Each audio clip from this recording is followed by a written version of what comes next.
घबराना पानी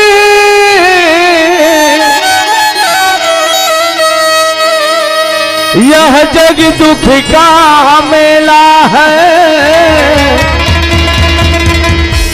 चाहे दुख कितना आ जाए चलना तुझे अकेला है। जब भी मुझ माँ बाप की गोदी में जन्म ले रही हूँ भगवान, न घर के हुआ था भारी जवानी में, न घाट के हुआ था।